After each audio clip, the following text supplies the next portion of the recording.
Your cube is boring. Let's fix that. To start, we can design some stickers that look cooler than the average Rubik's Cube faces. So I already have a template here that will fit the base cube I'll be using for the sticker mod. Sticker mods are often underrated because to make one, you just literally replace the stickers of a base cube. But you can really be creative with sticker mods and make cool designs like these.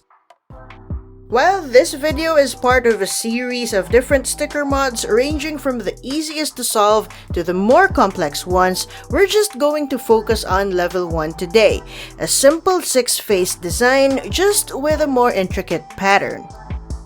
As you can see, we're creating concentric squares that I will be placing on top of the template to add a bit more texture to our design. Then it's time to add some colors, and I don't think I'll be using the regular color scheme.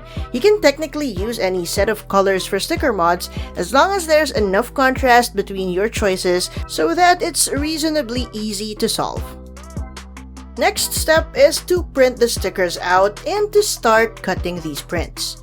Like I said, this video is part of a series that I will be working on in the next few weeks where I will create more sticker mods with increasing difficulty in terms of their solutions. If you enjoyed this video and would like to see the puzzle I made for level 2, make sure to hit the like and subscribe buttons to stay updated once a new video comes out. If you've seen my previous videos, you will be very familiar with this next step, attaching the stickers.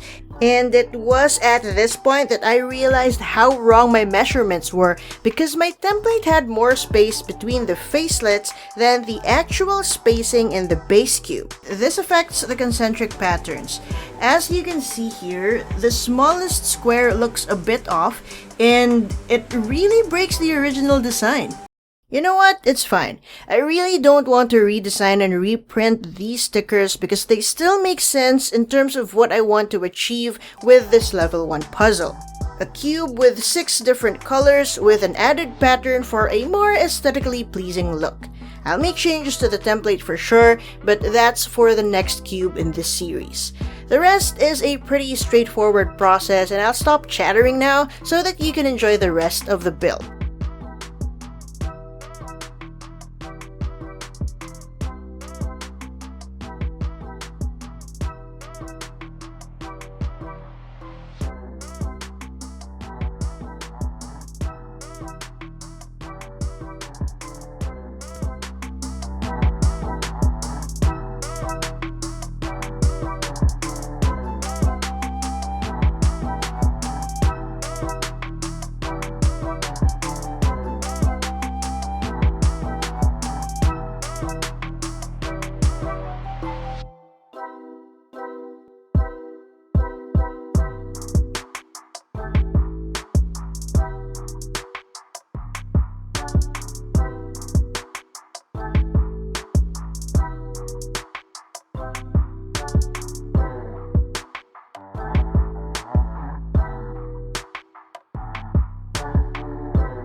And now our cube is done. Now we have a more interesting cube to look at as we practice our algorithms in the quest for that next PB. If you'd like to make this cube on your own, you can check the Custom Cuber Discord server where I will share a free printable version of this exact design.